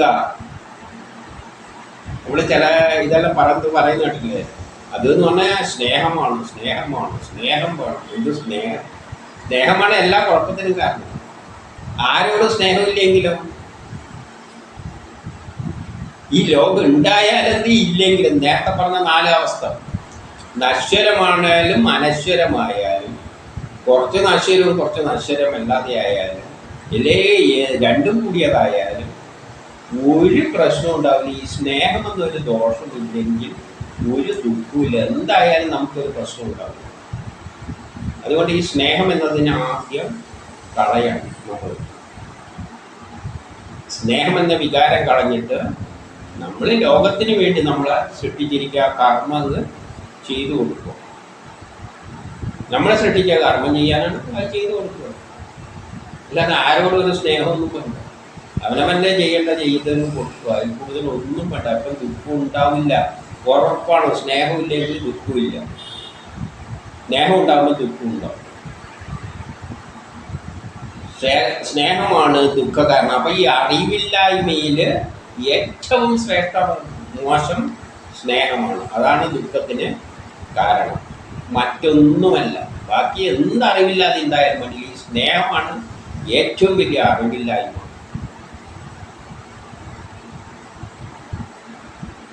അതായത് ലോകത്തെ ഏത് തരത്തിൽ ധരിച്ചാലും കുഴപ്പമില്ല, സ്നേഹം ഒഴിവാക്കിയാൽ ദുഃഖം ഇല്ല. ഭയങ്കര തത്വമാണ് കേട്ടോ. അതിലെല്ലാം സത്യമുണ്ട്. നമ്മൾ ഈ അധികം വികാരങ്ങളാണ് വേദപ്രകാരം ദുഃഖത്തിന് കാരണം. അപ്പം നമ്മളെന്ത് വേണം? എല്ലാറ്റിലും ബ്രഹ്മത്തെ ദർശനം. സ്നേഹം എന്നല്ല വേണ്ടത്, എല്ലാവരും ബ്രഹ്മമാണ്, എൻ്റെ അംശമാണ് എന്നുള്ള നിലയിൽ കണ്ടു കഴിഞ്ഞാൽ ലോകത്തിന് വേണ്ടിയാണ് എന്നെ സൃഷ്ടിച്ചത്, ആ കർമ്മം ഞാൻ ചെയ്യുന്നു എന്ന നിലയിൽ പ്രവർത്തിച്ചാൽ ഒരു ദുഃഖവും. ഇനി 44. അതിനാൽ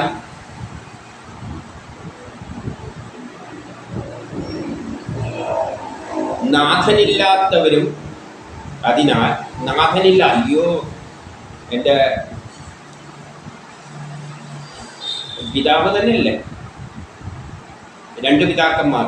അതായത് ധൃതരാഷ്ട്രം ഒന്നിന് കണ്ണും കാണില്ല, എങ്ങനെയാണ് ഇനി അവിടെ പോകുകയെന്ന് എങ്ങനെ അറിയാം, കണ്ണും പോലും ഇല്ല എന്നെല്ലാം പറയും. അയ്യോ എൻ്റെ മോന് എവിടെയോ പോയിട്ടുണ്ട്, അവന് ശരിക്കില്ലയോ സ്ഥലം പോലും അറിയില്ല എന്നെല്ലാം പറഞ്ഞ് ഇവിടെ കിടന്നിട്ട് വെപ്രാളം കൂട്ടും. അപ്പം ഇതിപ്പോൾ എന്തായിരിക്കും വെപ്രാളം കൂട്ടുക, അയ്യോ എൻ്റെ വലിയച്ഛന് കണ്ണ് കാണാൻ പോലും പറ്റില്ല, ഇനി എന്താവുമോ എന്തോ വല്ല, അതല്ലേ നേരത്തെ പറഞ്ഞ വല്ല ഗംഗയിലാറ്റ് പോയി വീഴും. പിന്നെ നാഥനില്ലാത്തവരും ദയനീയരും, അവർക്ക് നാഥനും ഇല്ലല്ലോ, എല്ലാ മക്കളെല്ലാം മരിച്ചുമല്ലേ, അതുകൊണ്ടാണ് ദയനീയരുമായ അവർ എന്നെ കൂടാതെ എങ്ങനെ കഴിയുമെന്ന, എന്നെ കൂടാതെ അവരെങ്ങനെയാ ജീവിക്കുക എന്നെല്ലാമുള്ള അറിവില്ലായ്മയിലൂടെ ഉണ്ടാകുന്ന ദുഃഖം വിട്ടുകളയുക. അതെല്ലാം അജ്ഞാനമാണ്, അതെല്ലാം അറിവില്ലായ്മയാണ്. ആ ദുഃഖങ്ങൾ വിട്ടുകളയുക. ആ ശക്തിയുടെ അകത്തിരിക്കുന്ന ബ്രഹ്മമാണ്, ആ ബ്രഹ്മമാണ് അയാളെ കൊണ്ടുപോയിരിക്കുന്നത്. അയാൾക്ക് കണ്ണൊന്നും ആവശ്യമില്ല. പിന്നെ 45 പറയുന്നു, കാലത്തിനധീനമായ പഞ്ചഭൂതാത്മകമായ ഈ ശരീരം, ഈ പഞ്ചഭൂതങ്ങളെ കൊണ്ടുള്ള നിർമ്മിച്ച ഈ ശരീരം കാലത്തിനധീനമാണ്. കാലത്തിൻ്റെ പരിധിയിലാണ് ഇത് വരുന്നത്. കർമ്മത്തിന് അധീനമാണ്. കർമ്മം ചെയ്യിപ്പിക്കാൻ വേണ്ടിയാണ് ഈ ശരീരം ഉണ്ടാക്കിയിരിക്കുന്നത്. എന്നെ കൊണ്ടൊരു കർമ്മം ചെയ്യിപ്പിക്കാനാണ് ആ ശക്തി ഇത് ഉണ്ടാക്കിയിരിക്കുന്നത്.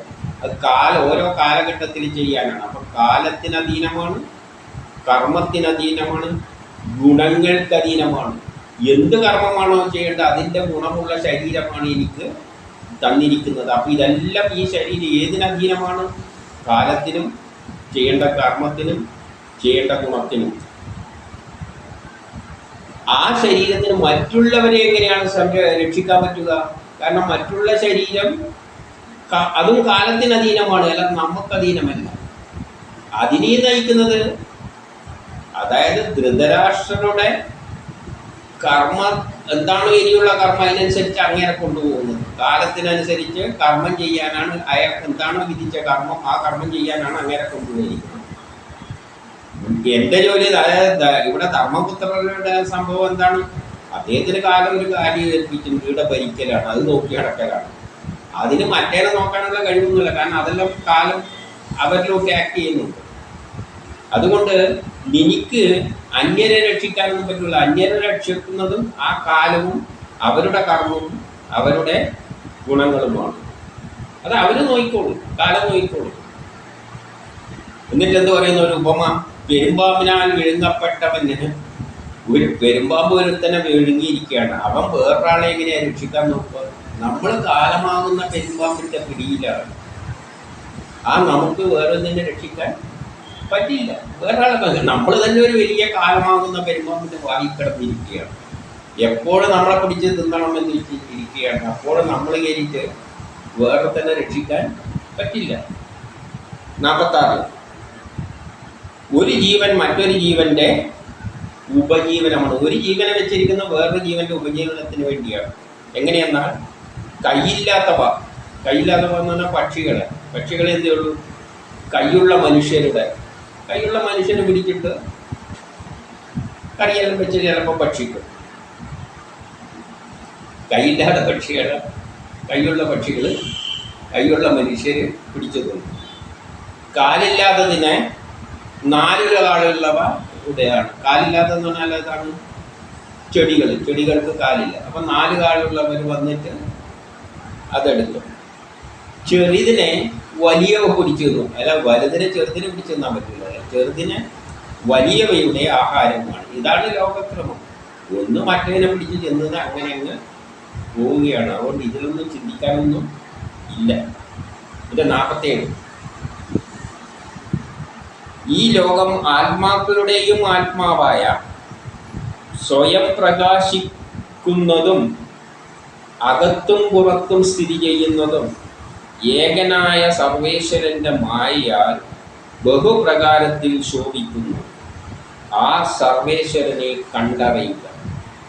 അപ്പോൾ ഈ ലോകം ആത്മാക്കളുടെയും, ആത്മാക്കൾ എന്ന് പറഞ്ഞാൽ നമ്മളെല്ലാം നമ്മുടെ ഉള്ളിലെല്ലാം ഓരോ നമ്മളുടേതായ ആത്മാവുണ്ട്. അതിനാണ് ജീവാത്മാവ് എന്ന് പറയുന്നത്.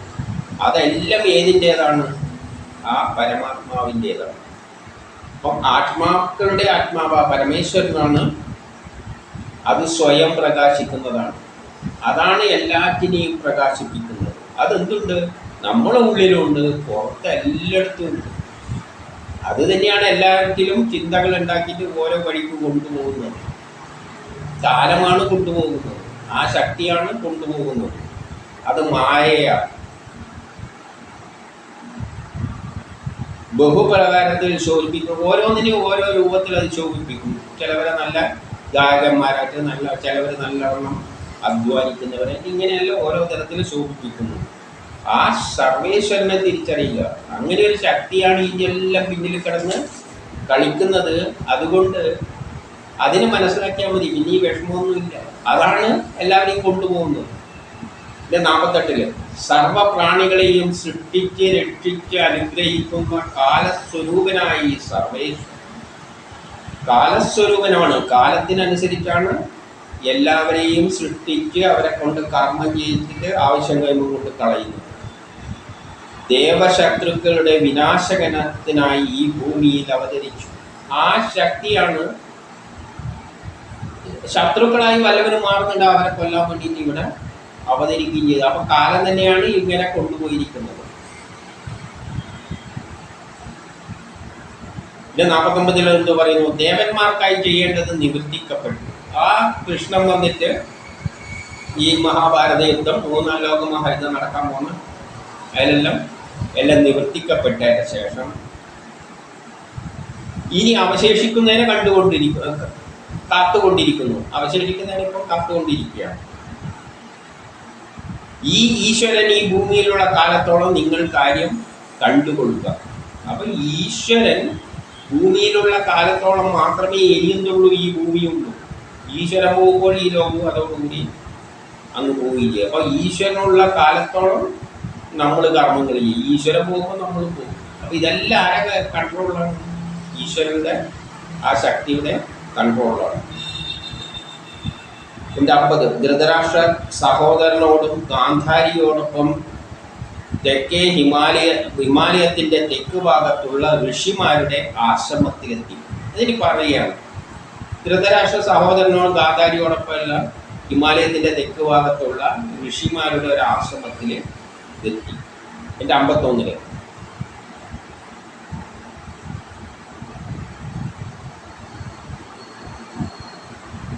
ദേവഗംഗ സപ്തർഷികളുടെ പ്രീതിക്ക് വേണ്ടി വെവ്വേറെയായി 7 ഒഴുകിയ ആ സപ്തസ്രോതസ്സിൽ, ദേവഗംഗ 7 തിരിഞ്ഞ ആ സപ്തസ്രോതസ്സിൽ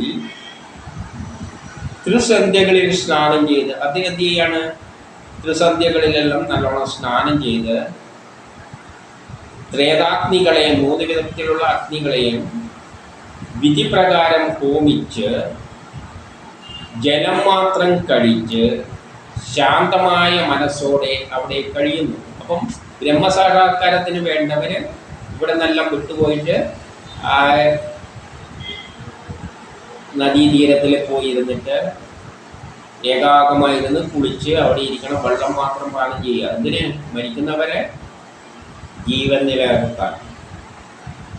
എന്നിട്ട് 53 മുതൽ 55 വരെ വരുന്നു. ആസനം ചെയ്ത് വശത്താക്കിയവനായും ആസനങ്ങളെല്ലാം ചെയ്യുകയാണ്. എന്തിനെ? ബ്രഹ്മസാക്ഷാത്കാരത്തിന്. പ്രാണായാമത്തെ ശ്വാസത്തിലെല്ലാം ബ്രീത്തിങ് എക്സസൈസെല്ലാം അവിടെ ഇരുന്ന് ചെയ്തുകൊണ്ടിരിക്കുകയാണ്. ജ്ഞാനേന്ദ്രിയങ്ങളെ വിഷയങ്ങളിൽ നിന്നും വേർപെടുത്തി ശരീരത്തിലെ എല്ലാ കണ്ണും കാണുന്നതിനെല്ലാം എനിക്ക് കാണുന്നുമില്ല, കേൾക്കുന്നില്ല, ഒന്നും കാണുന്നില്ല. ഇതാണ് ബ്രഹ്മസാക്ഷാത്കാരത്തിനുള്ള വഴിയാണ് പറഞ്ഞു തരുന്നത്. ഇങ്ങനെ വേണം പ്രാക്ടീസ് ചെയ്യുക. അത് സ്വയം ചെയ്യേണ്ടിയാണ്, വേറെ ആൾ പറഞ്ഞു തരേണ്ടതല്ല. ത്രിഗുണങ്ങളെ ശ്രീഹരിയുടെ ഭക്തിയിൽ ഹോമിച്ച് അഹങ്കാരങ്ങൾ വെടിഞ്ഞ് ബുദ്ധിയെ ഏകീകരിച്ച് ക്ഷേത്രജ്ഞനെ പരബ്രഹ്മത്തിൽ ലയിപ്പിച്ച് മായാഗുണങ്ങളാലുള്ള വാസനകളെ നശിപ്പിച്ച്, എല്ലാ വാസനകളും നശിപ്പിച്ച് പിന്നെ ആഹാരവും വെടിയാണ്. ശരീരം വേണ്ടെങ്കിൽ പിന്നെ ആഹാരം ആദ്യം വെള്ളേ കഴിച്ചിട്ടുള്ളൂ, ആഹാരമൊന്നും കഴിക്കുന്നില്ല. ഒരു കുറ്റി പോലെ ഇളകാതെ ഇരിക്കുന്നു. അദ്ദേഹം ഒരു കുറ്റി പോലെ ഇളകാതെ ഇരിക്കുകയാണ്. അപ്പോൾ ബ്രഹ്മസാക്ഷാത്കാരത്തിന് വേണ്ടി പോകുന്നവർ, അതായത് ജീവിതത്തിൻ്റെ ലക്ഷ്യം ബ്രഹ്മസാക്ഷാത്കാരമാണ് എന്ന് ചിന്തിച്ച് ആ വഴിക്ക് നീങ്ങുന്നവർ ചെയ്യേണ്ടത് എന്താണെന്ന് വെച്ചാൽ എല്ലാം ഉപേക്ഷിച്ച്, വീട്ടുകാരെ അടക്കം ഉപേക്ഷിച്ചിട്ട് ഏതെങ്കിലും നദീതീരത്തിലോ എവിടെയെങ്കിലും പോയിട്ട് ഇങ്ങനെ മെഡിക്കുകയൊക്കെ എല്ലാം എടുത്ത് മനസ്സിനെയെല്ലാം നിയന്ത്രിച്ചിട്ട് എല്ലാ ശരീരത്തെ എല്ലാം ത്യജിച്ചുകൊണ്ട് വെള്ളം മാത്രം കഴിച്ച് ശ്വാസമെല്ലാം നിയന്ത്രിച്ച് അങ്ങനെ ഒരു കുറ്റി പോലെ നിൽക്കണം. അപ്പം അങ്ങനെ നിൽക്കുമ്പോൾ 56 എന്ത് പറയുന്നു? ആ ധൃതരാഷ്ട്രരുടെ കർമ്മത്തിന് വിഘ്നം വരുന്നത് വരരുത്. അതായത് അങ്ങനെ ഒരാൾ നിൽക്കുമ്പോൾ, ബ്രഹ്മസാക്ഷാത്കാരത്തിന് ശ്രമിക്കുമ്പോൾ ആരും തന്നെ അദ്ദേഹത്തെ പോയി ശല്യം ചെയ്യരുത്. കാരണം ഇത് കേട്ടപ്പാട് ചിലപ്പോൾ ധർമ്മപുത്രർ നേരെ അവിടെ കുതിച്ചിട്ട് അവിടെ പോയി പ്രേരിപ്പിച്ചിട്ട് തിരിച്ചു പോകാനൊന്നും പറയാനൊന്നും പോകരുത്. കാരണം അദ്ദേഹത്തിൻ്റെ ലക്ഷ്യം അങ്ങോട്ടേക്കാണ്. അവർ അദ്ദേഹത്തിൻ്റെ വഴിക്ക് വിടുക. അദ്ദേഹം ഇന്ന് മുതൽ 5-ാം നാൾ ശരീരം ഉപേക്ഷിക്കും. ഒരു 5 ദിവസത്തിനുള്ളിൽ അങ്ങനെ അങ്ങ് ഇരിക്കുമ്പോൾ വെള്ളമൊന്നും കഴിച്ച് വെള്ളം മാത്രമാണ് കഴിച്ചങ്ങനെ ഇരിക്കുമ്പോൾ ഒരു 5 ദിവസം ആകുമ്പോഴേക്ക് എന്താണ്? ആത്മാവ് ബ്രഹ്മത്തിൽ ലയിക്കും. ആത്മാവ് ബ്രഹ്മത്തിൽ ലയിച്ചു കഴിഞ്ഞാൽ പിന്നെ അതിൻ്റെ ഫങ്ഷനെല്ലാം തീർന്നു. പക്ഷെ ശരീരം അവിടെ കിടക്കും. ശരീരം എന്ത് ചെയ്യും? ആത്മാവ് ബ്രഹ്മത്തിൽ ലയിച്ച് ശരീരം അവിടെ വീണു. പിന്നെ അത് സ്വയം വെണ്ണീറാകും. കത്തി വെണ്ണീരാവും എന്ന് പറയുന്നുണ്ട്. പക്ഷെ കത്തി വെണ്ണീരാകുന്നില്ല, അവിടെ നിന്ന് തീപിടിക്കുകയൊന്നുമില്ല. ആത്മാവെന്ന് ബ്രഹ്മത്തിൽ ലയിച്ചു കഴിഞ്ഞാൽ ശരീരത്തിന് പിന്നെയും കുറച്ച് നേരം ചൂടെല്ലാം ഉണ്ടാവും. ഹാർട്ടെല്ലാം കുറച്ച് സമയം കൂടി വർക്ക് ചെയ്യും. പിന്നെ ക്രമത്തിൽ അത് ദ്രവിച്ച് കാരണം ഭക്ഷണമൊന്നും കഴിക്കാതെ ശരീരമാണ് ഏകദേശം ചുടിഞ്ഞ അവസ്ഥയിലെത്തും അവസാനമാകുമ്പോൾ. കാരണം ഭക്ഷണമൊന്നും കുറേ കാലമായിട്ട് കഴിക്കാതെ ബ്രഹ്മമേ ശരണം എന്ന് നിൽക്കുമ്പോൾ ശരീരത്തിൽ പിന്നെ ഒന്നുമില്ല. അപ്പോൾ അതങ്ങ് ഉണങ്ങി അങ്ങ് പൊടിയായിട്ട് തീരും. ഇത് 57 എന്ന് പറയുന്നു. ഭർത്താവിൻ്റെ ശരീരം പർമ്മശാലയോടെ ത്രേതാഗ്നിയിൽ ദഹിപ്പിക്കപ്പെടുമ്പോൾ അപ്പോൾ ആരെങ്കിലും എടുത്തിട്ട് ആ ശരീരത്തെ എന്ത് ചെയ്യും? ദഹിപ്പിക്കും. കാരണം ആശ്രമത്തിൻ്റെ തീരത്ത് വെച്ചിട്ടാണ് ഇത് സംഭവിക്കുന്നത്. നദീതീരത്തിലാണ്. പുറത്തു നിന്നിരുന്ന പതിവ്രതയായ പത്നിയും ഭർത്താവിനെ തുടർന്ന് അഗ്നിയിൽ പ്രവേശിക്കുന്നു.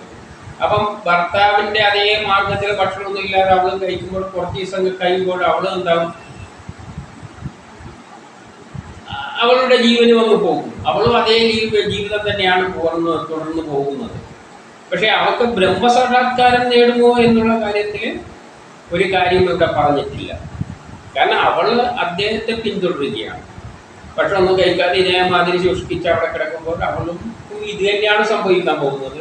പക്ഷേ ബ്രഹ്മസാക്ഷാത്കാരം എന്നത് അവൾക്ക് ഭർത്താവോടുള്ള താല്പര്യത്തിൽ പോയതാണ്, അല്ലാതെ ബ്രഹ്മത്തോടുള്ള താല്പര്യത്തിലല്ല.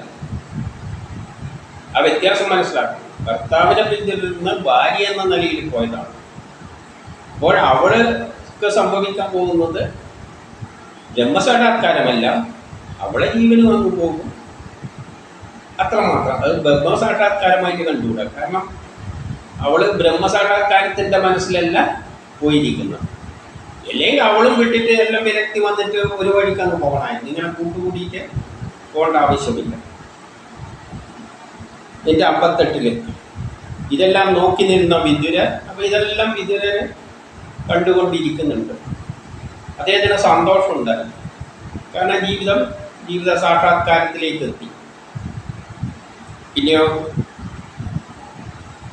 സന്താപമുണ്ട്.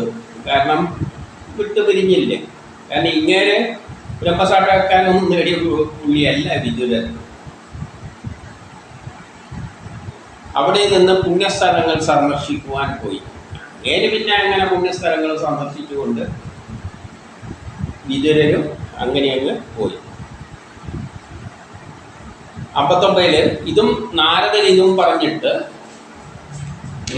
നാരദൻ പിന്നെ എന്ത് ചെയ്ത് അങ്ങേരെ തമ്പുരുവും വീട്ടിക്കൊണ്ട് അങ്ങേരെ സ്വർഗത്തിലേക്കും പോയി. അപ്പം യുധിഷ്ഠിരൻ എന്ത് ചെയ്തു? ഈ കാര്യങ്ങളെല്ലാം മനസ്സിലാക്കിയിട്ട് ഇത് വൃത്തിക്കേണ്ട കാര്യമൊന്നുമില്ല. അങ്ങേരെ മനസ്സിലാക്കി ദുഃഖത്തെ ഉപേക്ഷിച്ചു. അങ്ങേരു ദുഃഖമെല്ലാം ഉപേക്ഷിച്ചു. എന്തിനാ ദുഃഖിക്കേണ്ട കാര്യമൊന്നുമില്ല. അല്ല, നാരദൻ ഉപദേശിച്ചു കൊടുത്തു, ജീവിതത്തിൽ ആ കക്ഷി കാണിക്കുന്ന ആ ശക്തി മായയാൽ കാണിച്ചു കൂട്ടുന്ന ഒരു ലീലയാണിത്. അതിൽ പങ്കെടുക്കുക, വിട്ടെറിഞ്ഞു പോവുക. അപ്പം ഈ യുധിഷ്ഠിരനും ഏകദേശം ഒരു വിരക്തിയുള്ള സ്റ്റേജിലേക്കാണ് വരാൻ പോകുന്നത്.